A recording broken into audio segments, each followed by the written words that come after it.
جب آپ دوزخ کا ذکر سنتے اللہ سے پناہ مانگتے اللہم انی اعوذ بک من عذاب الجہنم،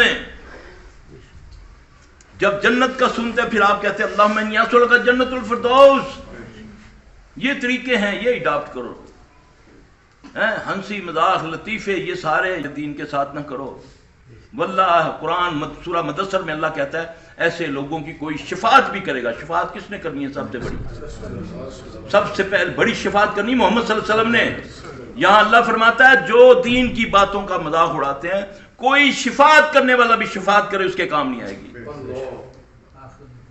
شعار اسلام کا مذاق اڑاتے ہو، جہاں تمہارا دل کرتا ہے اللہ ہمیں معاف کرے. اللہ تعالیٰ ہمیں بھائی میرے بھائی اللہ آپ کو صحت دے.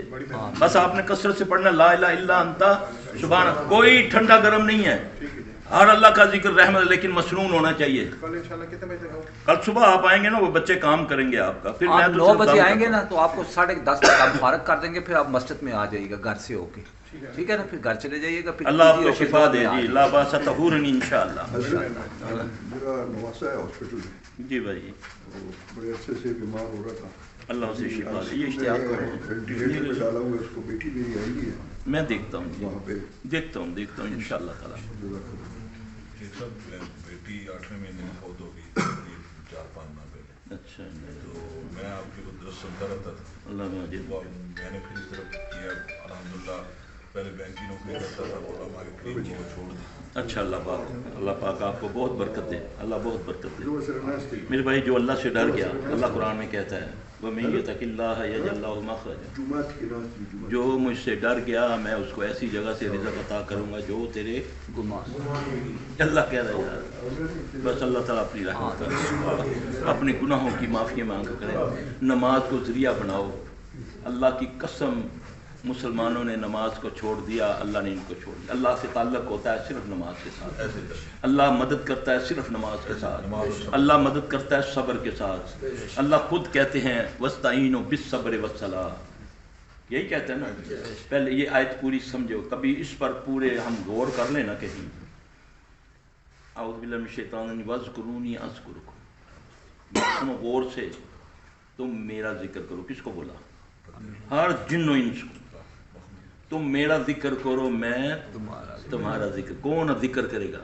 جب ذکر کرنے والا بھول سکتا پھر تمہیں بھولے گا؟ وہ نہیں بھولتا. اس کے سامنے تو ایک ایک ذرہ بھی ہے، مگر سمجھانے کے لیے، کیونکہ میری ناقص عقل ہے نا، مجھے سمجھانے کے لیے وَاذْکُرُونِی اذْکُرْکُم وَاشْکُرُونِی وَلَا تَکْفُرُونِ. ہر حال میں شکر کرو. نہ شکری کرو گے تو کفر کرو گے، اور کفر سے بندہ کافر ہو جاتا ہے. نہ شکری، ہر حال میں شکر. اے اللہ تیرا شکر. اللہ تو کسی کی طاقت سے زیادہ بوجھ نہیں ڈالتا ہے نا. ضرور میں گناہ گار ہوں، اللہ میں گناہ گار ہوں، مجھے معاف کر دے. واللہ ہی ایک دم راضی ہو جاتا ہے. ہم لگ جاتے ہیں دوسروں کے پیچھے. وہ لگانے والے بھی بدبخت وہ ہے جن کو تم مسیحا سمجھتے ہو. ایسا آپ لگاؤ جی ذرا بابا جی، کوئی تیرے پنیویں کیتا ہے جادو، چلو جی پنیواں دشمن ہو گیا، نال پنیویں دی ماں بھی دشمن ہو گئی. یہ تیرے پڑھاؤ کیتا وے. اور خبیثو، جھوٹ بول کر صلح کرانی ثواب ہے. جھوٹ بول کر، ویسے جھوٹ بولو تو لعنت ہے اللہ کی، اور صلح کرانے میں جھوٹ بولو تمہیں ثواب ہوگا. اور تم جھوٹ بول کے خاندانوں کو تباہ کر دیتے ہو. نہیں جی نہیں، جن نے کیا ہے کہ تہاڈی ماسی نے کیتا ہے. وہ اس خبیث کا بچہ، شیطان کا بچہ، یہ حرام زادہ جو ہے، تم اس پہ اعتبار کرتے ہو. نہیں جی اس آخیا جاؤ فلاں جگہ تک تویز حسن اساں تکیا جی صدوق کھولیا، اس تویز جو اس دسیا. یہ غیب جانتے؟ یہ اسی حرام زادے نے سب کچھ کیا ہوا ہے. اگر غیب جانتے ہوتے تو پھر تو سلیمان علیہ السلام تو کب کے فوت ہو گئے ہوئے تھے، آسا کے ساتھ ٹیک لگائے اور جن کرتے رہے، بیت المقدس بناتے رہے نا. پتہ چلا ان کو؟ اس سے بڑی میں کیا دلیل دوں تمہیں یار. غیب صرف میرے رب کو ہے. جس کو نبی پر آتی ہے وہی پھر پتہ چلتا ہے. تو جو تمہیں کوئی جادوگر ہوتا ہے، کوئی شعبدے باز ہوتا ہے، یا کوئی کاہن ہوتا ہے، کاہن جو ہوتے ہیں یہ جنات کے ساتھ، ان سے پوچھ لیتے ہیں. بات کہتے ہیں نا میں راتی تک کیا تو یہ کرنا پیا سا ہے نا، نہیں کیتا ہی نہ وہ کیتا ہے، اس نے بتایا اس کے شیطان نے، کیونکہ وہ اس کے ساتھ ہے۔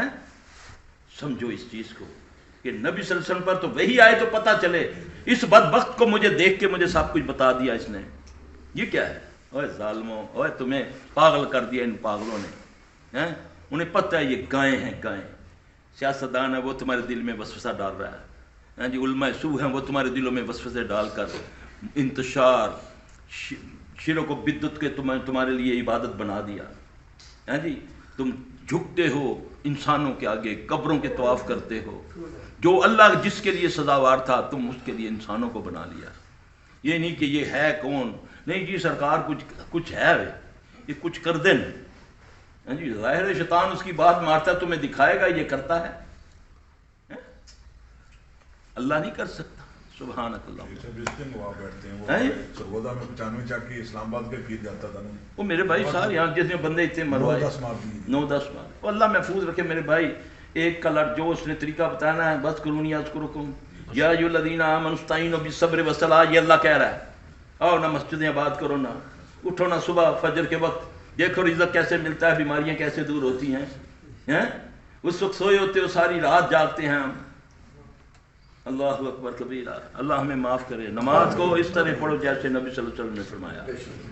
آپ یقین جانیں یہ جو لوگ آدھا سجدہ، نبی صلی اللہ علیہ وسلم جب سجدے سے اٹھتے یہاں تک بیٹھتے کہ آپ کی کمر کا جو کپڑا ہے اس کا سروٹ نکلتی، پھر آپ دوسرا سجدہ کرتے۔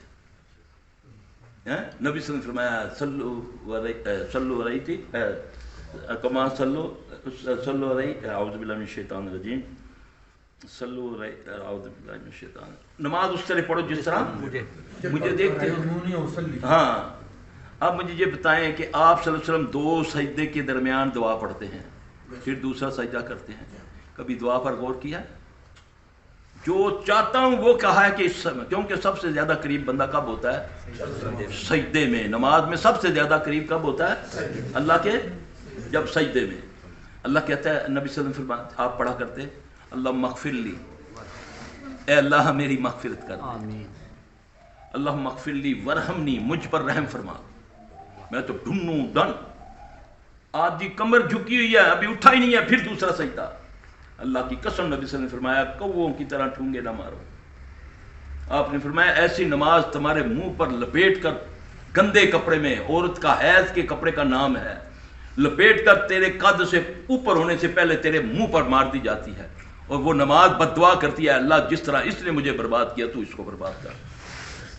یہ کیسے ہو سکتا ہے میں نماز بھی پڑھوں اور میرے معاملات بھی الٹ رہتے ہیں؟ اللہ کہتا ہے اِنَّ الصَّلَاةَ تَنْہَىٰ عَنِ الْفَحْشَاءِ وَالْمُنکَرِ، بے شک نماز بے حیائی اور برے کاموں سے روکتی ہے۔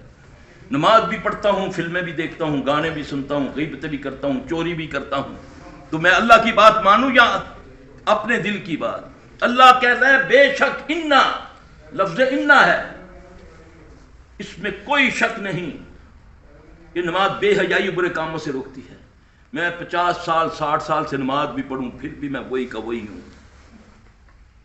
اپنے عمل کو دیکھنا ہے کہ میرا عمل قبول کیسے ہوا ہے کہ نہیں، اپنے معاملات کو دیکھو۔ عمرہ کیا، حج کیا، اس کے بعد اگر میری زندگی میں چینج آ گیا، اگر میں نے جھوٹ بولنا چھوڑ دیا، دکان پر 2 نمبری کرنی چھوڑ دی، لوگوں کو دھوکہ چھوڑ دیا، غیبتیں چھوڑ دی، سمجھو کہ تیرا حج عمرہ قبول ہے۔